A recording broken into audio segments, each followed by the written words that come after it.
Des missiles supersoniques aux chars de combat principaux. La Russie aime se vanter de ses innovations militaires. À plusieurs reprises, nous avons vu le président Vladimir Poutine et ses acolytes du Kremlin présenter des avions de chasse et des missiles censés révolutionner la guerre, comme jamais auparavant. Nous avons également vu bon nombre de ces soi-disant super-armes s'avérer être des échecs complets, beaucoup n'étant guère plus que des erreurs coûteuses et embarrassantes. Prenant la poussière dans des entrepôts au lieu d'assurer la domination sur le champ de bataille, en fait, il y a eu tellement d'énormes erreurs militaires de la part de la Russie au fil des ans qu'il faudrait des heures pour toutes les énumérer. Dans cet esprit, concentrons-nous aujourd'hui sur seulement 5 des exemples les plus médiatisés de ces dernières années. Commençons par un char que les propagandistes du Kremlin ont présenté comme le meilleur au monde, le T-14 Armata. La Russie, et auparavant l'Union soviétique, a toujours été connue pour ses chars. Elle est réputée pour avoir l'une des plus grandes flottes de chars au monde et a produit au fil des ans des modèles impressionnants. Le T-34, par exemple, était l'un des meilleurs chars de son époque lorsqu'il est entré en service en 1940, doté de l'un des canons les plus puissants au monde. Le T-72 aussi, malgré certains défauts de conception, a été largement utilisé dans des dizaines de pays et de nombreux conflits. Le T-14 Armata devait perpétuer la tradition russe de conception de chars parmi les plus robustes et redoutés au monde. Jusqu'à présent, il a échoué sur tous les plans, et ses échecs ont commencé dès le premier jour. Des T-14 ont été présentés pour la première fois au public lors du défilé de la victoire à Moscou en 2015. Pendant les répétitions, l'un d'eux s'est soudainement arrêté de bouger. C'était le premier de nombreux signes que l'Armata ne serait jamais à la hauteur de sa réputation. Mais cela n'a pas empêché la machine de propagande du Kremlin de le présenter comme la prochaine grande révolution dans la guerre des chars. Depuis plus de 15 ans, depuis le début officiel des travaux sur l'Armata en 2009, c'est l'un des sujets de discussion favoris de l'État. Des timbres ont été imprimés à l'effigie de l'Armata, de nombreux responsables ont vanté son design. Et l'armée russe avait initialement annoncé de grands projets pour acquérir environ 2300 de ces chars d'ici 2020. Cela ne s'est pas produit en raison de problèmes de production et de difficultés financières, qui ont retardé les plans de l'armée. Et l'Armata n'était même pas produite en série avant fin 2021 selon Rostec. En 2024, après plusieurs années de retard, les responsables ont confirmé l'entrée en service du char. Sur le papier, la conception de l'Armata est admirable, tandis que la Russie a gardé de nombreuses spécifications techniques secrètes. On sait toutefois qu'il pèserait jusqu'à 55 tonnes avec un moteur de 1500 chevaux, atteignant 80 km/h, environ 50 mph. Il est également équipé d'un canon 2A82-1M de 125 mm capable de frapper des cibles jusqu'à 8 km, soit 5 miles, et d'une tourelle sans équipage. La Russie affirme aussi que le T-14 est un char furtif avec des signatures infrarouges, magnétiques et radars très faibles. C'est impressionnant, mais le paraître diffère de l'être en situation de combat réel. Alors que les responsables russes vantèrent l'Armata, de nombreux experts militaires ont souligné ses nombreux défauts de conception. Son moteur, par exemple, a été critiqué pour être à la fois dépassé et sous-puissant par rapport à de nombreux équivalents modernes. La tourelle sans équipage tant vantée semble elle aussi d'une complexité presque ridicule, équipée d'une vaste gamme de capteurs, d'antennes, de viseurs, de caméras et bien plus encore. Tout cela pourrait très facilement être détruit par des tirs légers, de canons ou même de mitrailleuses lourdes, mettant ainsi la tourelle hors service en un instant. L'Armata est également dotée d'un système de chargement automatique, qui est lui aussi toujours exposé au risque de panne. Si jamais il tombe en panne, l'équipage devra alors charger manuellement le canon de l'Armata, réduisant sa cadence à un coup par minute. Même le système de protection active afghanite installé sur l'Armata a été critiqué. Ce système est censé pouvoir défendre le char contre les munitions entrantes, mais les concepteurs du char ont pris la mauvaise décision d'installer les mortiers du système sous la tourelle du char. Ainsi, il est presque impossible d'intercepter les munitions frappant le char par le dessus, ce qui correspond à la tactique des missiles anti-chars modernes et des drones kamikazes. Finalement, même des personnalités russes de haut rang ont reconnu que l'Armata n'était pas aussi parfaite qu'on l'avait prétendu. Dmitri Rogozin, ancien chef de la société d'État aérospatiale Roscosmos, a admis que l'Armata n'est pas adaptée à la guerre. Il n'a pas tort. Si l'Armata avait été le mastodonte révolutionnaire annoncé, elle aurait sûrement été massivement utilisée en Ukraine. Malgré les déclarations du Kremlin sur l'entrée en guerre de l'Armata en 2023, aucune apparition du T-14 n'a été constatée à ce jour dans le conflit. En 2024, le patron de Rostec, Sergei Chemezov, a admis que ce char était trop cher pour l'Ukraine, poussant les forces russes à privilégier d'autres alternatives, incluant le T-90 et d'anciens chars soviétiques comme les T-62. Cher, défectueux, et plus de style que de substance, l'Armata n'a apporté que de l'embarras à l'armée russe. On peut en dire autant du Sukhoi Su-75 Checkmate, autrefois présenté comme le futur avion de chasse-phare des forces aériennes russes. Mais jusqu'à présent, il n'a pas réussi à effectuer un seul vol réussi. La Russie a dévoilé ce chasseur de 5e génération en 2021 lors de 2 salons aéronautiques très médiatisés à Moscou et à Dubaï.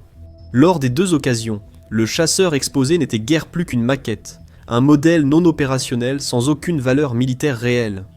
Mais les responsables ont promis que le Checkmate prendrait son envol dès 2023. Cela ne s'est toujours pas produit. Le premier vol du Checkmate a été repoussé à 2024, puis à 2025 et ensuite à 2026.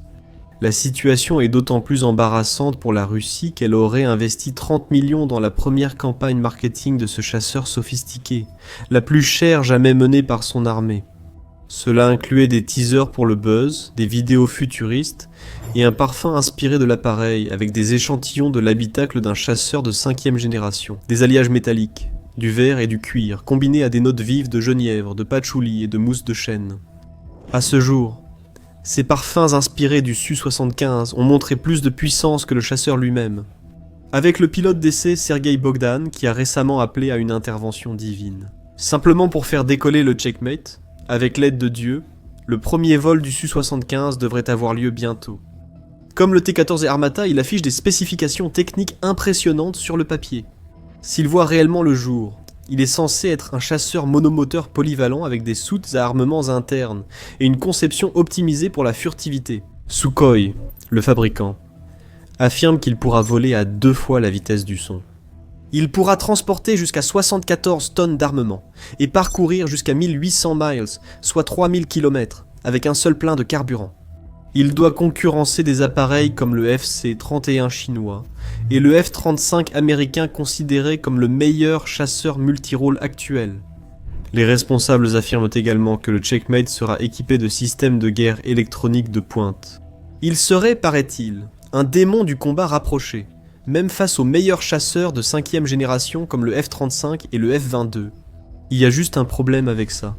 La Russie ne possède pas d'avionique permettant de repérer les F-35 et F-22 avant qu'ils lancent leurs missiles RR contre leurs adversaires. De plus, les missiles RR américains ont une portée supérieure à tout équivalent russe. Et les missiles russes longue portée ne fonctionnent que lorsqu'ils sont soutenus par des avions d'alerte avancés, comme l'A-50. La Russie ne possède qu'une douzaine d'A-50 environ, et l'Ukraine les a endommagés et détruits au cours de la guerre jusqu'à présent. En résumé, seul le vent alimente le Su-75 pour l'instant. Moscou peut prétendre que ce chasseur est supérieur au F-35, mais le F-35 existe réellement. Il a un long historique de sorties et de missions de combat réussies. Le Su-75, quant à lui, n'est encore rien de plus qu'un concept. Et avec les sanctions internationales qui rendent de plus en plus difficile pour les entreprises de défense du Kremlin d'obtenir les ressources dont elles ont besoin, il est peu probable que le Su-75 entre en production en série de sitôt. Le Kremlin a notamment réussi à produire en nombre le BMP-T Terminator, un véhicule blindé développé à la fin des années 1990 et au début 2000 entré en service en 2011. Le concept de ce véhicule remonte à la guerre soviétique en Afghanistan, où les forces soviétiques ont constaté que leurs chars étaient mis en pièces par des équipes de lance-roquettes anti-chars. Ils avaient besoin d'un nouveau véhicule blindé capable d'offrir une certaine protection à leurs colonnes de chars. Ainsi, ils se sont mis à travailler sur le Terminator.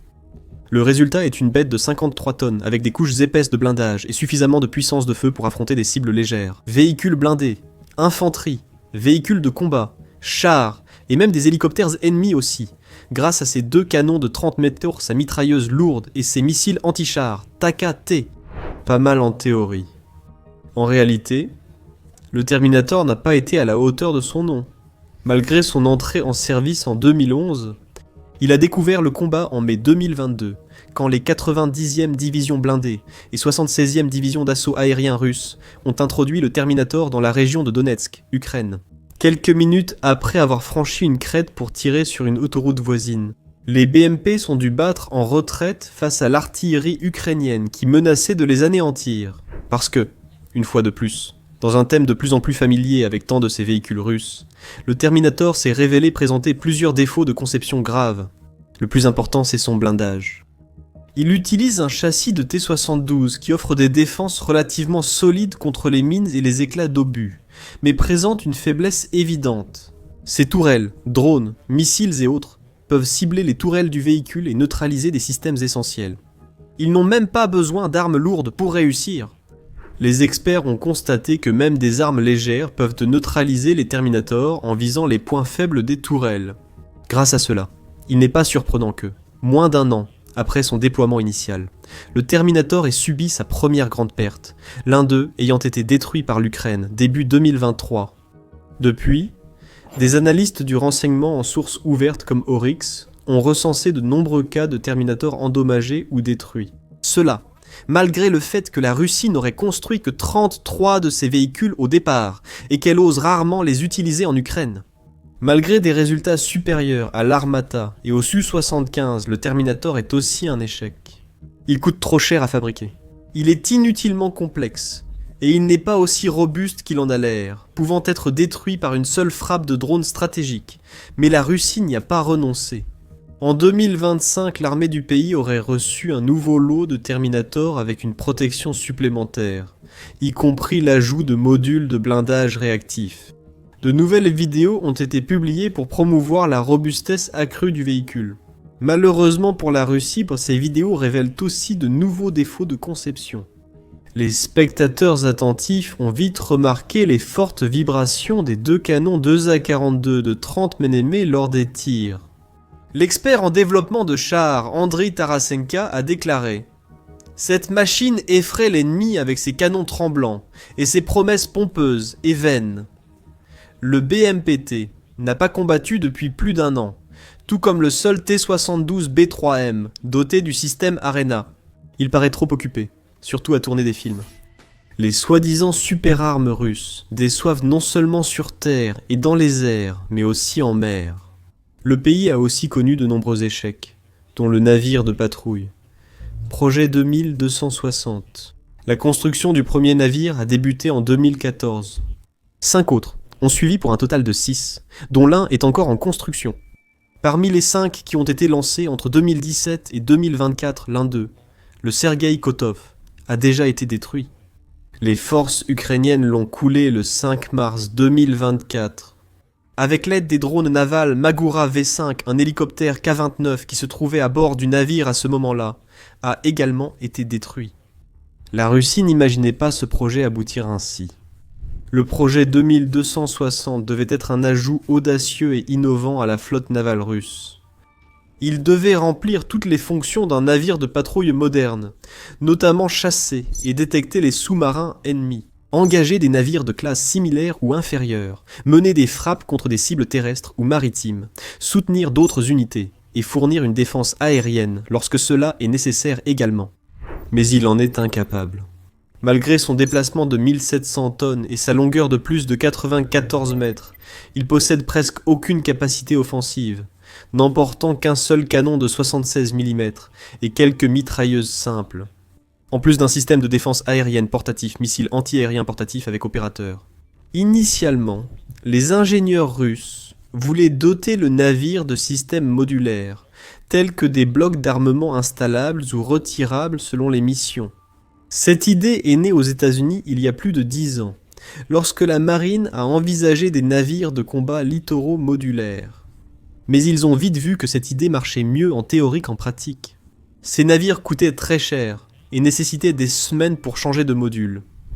Plutôt que de tirer parti de l'expérience américaine, la Russie a persisté dans cette idée, créant une série de navires modulaires sans module réel à installer. Même les experts russes reconnaissent l'échec total du projet, l'un affirmant Le projet 2260 est le navire de guerre le plus raté de l'histoire navale moderne de la Russie. Ses défauts ne dépassent pas seulement ses avantages, il n'y a tout simplement aucun avantage. Le déplacement minimal a entraîné une navigabilité insuffisante. L'armement modulaire n'a jamais été développé ni produit, laissant les navires en service avec un armement dérisoire, un canon de 76 mm et quelques mitrailleuses de 145 mm. Nous abordons maintenant l'un des échecs militaires russes les plus durables. Le Tupolev Pagda, ou produit 80, est la réponse russe au bombardier furtif B-2 américain, développé depuis la fin des années 1980. Les travaux sur le pack d'action, complexe d'aviation prospective pour l'aviation à long rayon d'action, ont débuté dans les années 1990. Il devait être un bombardier de 5e génération à son lancement. Aujourd'hui, après tant de temps, la Russie l'appelle un bombardier de 6e génération. Comme le B-2, le pack d'action adopte des ailes fixes, un revêtement anti-radar et pas de stabilisateurs verticaux. Son rayon d'action annoncé est d'environ 7500 miles, soit 12 000 km. Sa charge utile annoncée est de 30 tonnes, et il est censé être l'un des avions les plus furtifs jamais construits, stockant toutes les munitions en interne pour minimiser sa surface externe et atteignant des vitesses supersoniques sans avoir besoin de post-combustion. Divers rapports concernant cet avion ont également évoqué à plusieurs reprises des armes laser de pointe, des systèmes de guerre en réseau et un vol entièrement autonome. Malheureusement, ces avantages et spécifications techniques restent hypothétiques, car le pack d'action est bloqué en développement. Tandis que les États-Unis font voler des bombardiers furtifs depuis des décennies, la Russie n'avance pas sur leur équivalent. À la place, les forces aériennes du pays doivent encore se contenter d'une flotte de plus en plus obsolète et réduite de 295 de l'époque soviétique pour mener leurs opérations de bombardement. Les forces ukrainiennes ont célèbrement détruit un grand nombre de Tupolev, 95 lors de l'opération Toile d'araignée. Et les commandants russes ont désespérément besoin d'un bombardier plus récent et plus performant pour les remplacer, comme le pack d'action.